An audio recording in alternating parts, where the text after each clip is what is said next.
ভোরের আলো ফোটার পর থেকেই আমরা যেটি দেখছি যে চট্টগ্রামের আকাশে একুশের যে চেতনা, একুশের যে ভাবমর্যাদা বা ভাবগাম্ভীর্য সেটি রং ছড়াতে শুরু করেছে।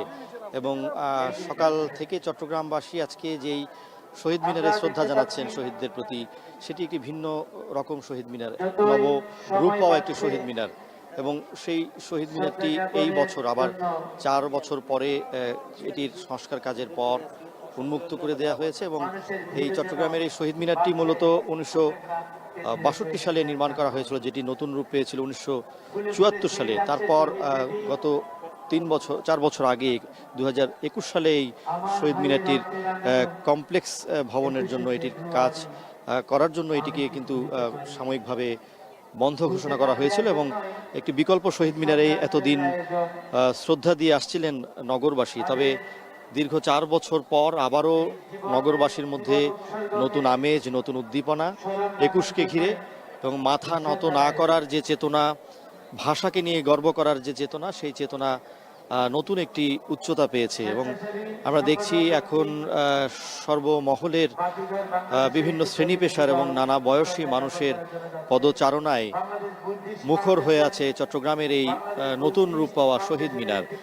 এটি একটি কমপ্লেক্সের আওতায় রয়েছে এবং 290 কোটি টাকা ব্যয়ে এই কমপ্লেক্সটি নির্মাণ করা হয়েছে, যার একটি অংশ এই শহীদ মিনার।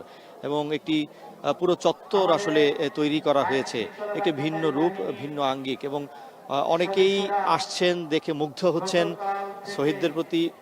এই যে ভিন্নভাবে আরো বড় পরিসরে, সুন্দর একটি পরিসরে যে তারা শ্রদ্ধা জানাতে পারছেন 21শে ফেব্রুয়ারির এই মহান ক্ষণে, চট্টগ্রামবাসী আসলে এই মুহূর্তটাকে খুব আন্তরিকভাবে গ্রহণ করছেন। এবং এইবার যারা এখানে আসছেন, অনেক ক্ষুদে বয়সী আছেন এবং অধিকাংশ অভিভাবকরাই তাদের নিয়ে আসছেন শুধুমাত্র এই শহীদ মিনারটি দেখানোর জন্যই নয়। তারা বলছেন যে আসলে এই যে 21-এর যে চেতনা, ভাষার জন্য যে আন্দোলন, যে মহান আত্মত্যাগ, এই যে একটি অনন্য একটি ঘটনা ইতিহাসে, সেটি তুলে ধরা বা সেটিকে জানানোর জন্য কিন্তু তারা তাদের সন্তানদের নিয়ে এখানে আসছেন। এবং বিভিন্ন বয়সী মানুষের পাশাপাশি ধর্ম, পেশা, শ্রেণী ভেদাভেদ ভুলে আমরা দেখছি চট্টগ্রামের নগরের বাসিন্দারা যেমন এখানে আছেন, তেমনি চট্টগ্রামের বাইরের উপজেলাগুলো থেকে অনেকে আসছেন। এবং বিভিন্ন সামাজিক সাংস্কৃতিক সংগঠন যেমন আছে, সরকারি সংগঠন যেমন আছে, তেমনি আমরা দেখছি যে ব্যক্তি উদ্যোগে বা পরিবার নিয়ে খণ্ড খণ্ড হয়ে অনেকেই আসছেন। এবং রাতে যেটি এখানে ফুলেল শ্রদ্ধা নিবেদন করেছিলেন একেবারে প্রথম দিকে, অর্থাৎ 12টা 1 মিনিটে আমরা যেটি দেখেছি, চট্টগ্রামের মেয়র ডাক্তার শাহাদাত হোসেন এখানে ফুলেল শ্রদ্ধা জ্ঞাপন করেন।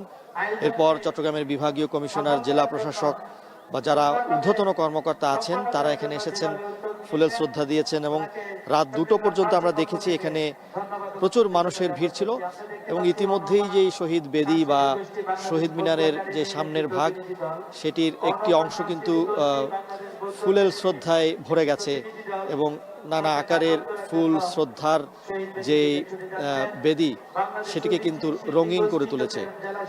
চট্টগ্রামের মানুষের যে আন্তরিক ভালোবাসা, শহীদদের প্রতি যে শ্রদ্ধা, সেটি কিন্তু একটি নতুন রূপে আবির্ভূত হয়েছে।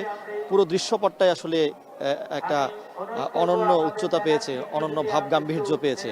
এবং শুধুমাত্র শহীদ মিনারই নয়, শহীদ মিনারের সামনে একটি বড় চত্বর করা হয়েছে এবং এই চত্বরে কিন্তু মানুষ এসে শহীদ ফুল দেওয়ার পরেও কিন্তু এসে তারা এখানে ঘুরে দেখছেন, কিছু সময় অপেক্ষা করছেন। এবং আমরা দেখছি যে এখানে আসলে অন্য সময় যে আগের যে চিত্র ছিল, যে এক ধরনের হট্টগোল ছিল, ভিড়ভাট্টা ছিল, মানুষের কিন্তু এক ধরনের বিশৃঙ্খলা চোখে পড়তো। তবে এইবার তেমনটি কিন্তু দেখা যাচ্ছে না, অনেকটা সুশৃঙ্খলভাবে আসছেন, যেহেতু আগের চাইতে পরিসরটা অনেক বেশি বড় হয়েছে।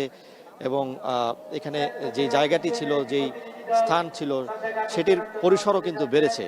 তো সব মিলিয়ে আসলে এইবার সেই ধরনের কোনো বিশৃঙ্খলা বা আমরা যেটি দেখতাম যে কিছু অপ্রীতিকর ঘটনা ঘটতো, তেমন কোনো কিছুই এবার চোখে পড়ছে না। অত্যন্ত সুশৃঙ্খল পরিবেশে আইন শৃঙ্খলা বাহিনীর সদস্যরা নির্দেশনা দিচ্ছেন। এবং চট্টগ্রামের যে সিনেমা প্যালেস প্রান্ত আছে, সেই সিনেমা প্যালেস প্রান্ত থেকে উঠে সাধারণ মানুষ থিয়েটার ইনস্টিটিউটের যে প্রান্ত সেদিক দিয়ে নেমে যাচ্ছেন দলে দলে। এবং আমরা দেখছি যে এবার কিন্তু মানুষ দীর্ঘ সময় শহীদ মিনার সামনের ভাগে অপেক্ষা করার সুযোগ পাচ্ছেন, সময় নিয়ে ছবি তুলতে পারছেন।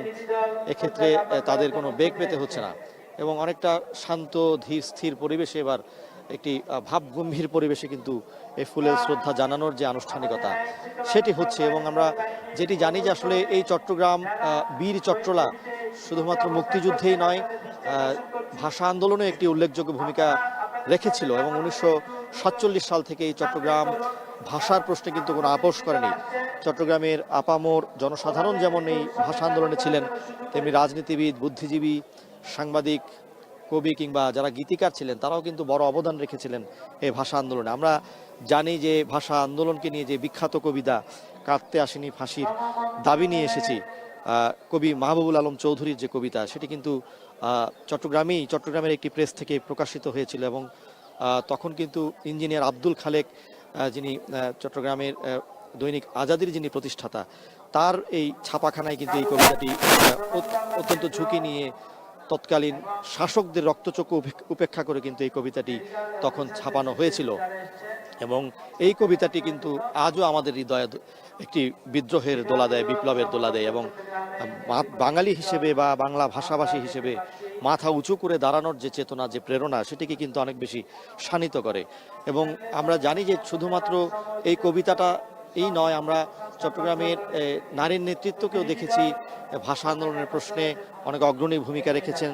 চট্টগ্রামের ভাষা সৈনিক চেমনারা, তিনি তৎকালীন 1947 সালে তমুদ্দুন মজলিসের ব্যানারে তিনি তখন ঢাকার অনেক নারী ভাষা সৈনিককে তিনি সংগঠিত করেছিলেন। রাজধানীতে তিনি ভাষা আন্দোলনকে বেগবান করেছিলেন। পাশাপাশি চট্টগ্রামের অনেক রাজনৈতিক নেতৃবৃন্দ ছিলেন, জহুর আহমেদ চৌধুরী ছিলেন এবং চট্টগ্রামের কবিয়াল রমেশ শীল ছিলেন, বিপ্লবী বিনোদ বিহারে ছিলেন, যাদের প্রত্যেকেরই আলাদা আলাদা অবদান আছে ভাষা আন্দোলনে। এবং এই চট্টগ্রাম কিন্তু ভাষা আন্দোলনের নেতৃত্ব দিয়েছে।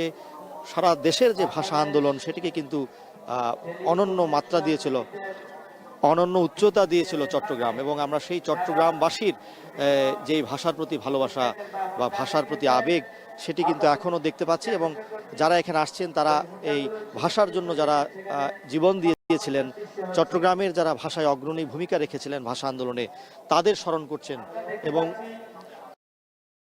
নতুন প্রজন্মকে জানানোর চেষ্টা করছেন যে এই চট্টগ্রামে ভাষা আন্দোলনের কি অবদান ছিল, চট্টগ্রামের যারা অগ্রণী ভূমিকা রেখেছিলেন ভাষা আন্দোলনে তাদের ব্যাপারে জানানোর চেষ্টা করছেন।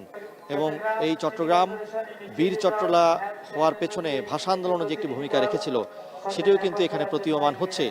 এবং আমরা দেখছি যে যারা আসছেন সাধারণ মানুষ, তারা কিন্তু এইখানে এসে সেই বিষয়গুলোকেই তুলে ধরছেন।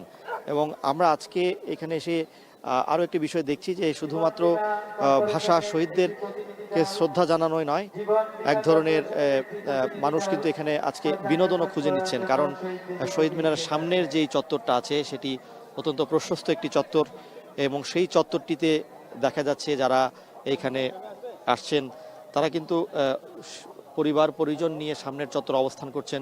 একটি ফুলেল উদ্যান রয়েছে এবং এই ফুলেল উদ্যানে তারা এসে আমরা দেখছি যে এক ধরনের বিনোদনের খোরাকও যোগাচ্ছেন এবং একটি ছুটির দিনের মতো তারা কিন্তু এখানে আজকে পালন করতে পারছেন। তো সব মিলিয়ে চট্টগ্রামবাসীর জন্য এবারের যে ভাষা আর মাসকে স্মরণ বা 21শে ফেব্রুয়ারিকে স্মরণ, সেটি একটি অনন্য মাত্রা পেয়েছে, অনন্য উচ্চতা পেয়েছে।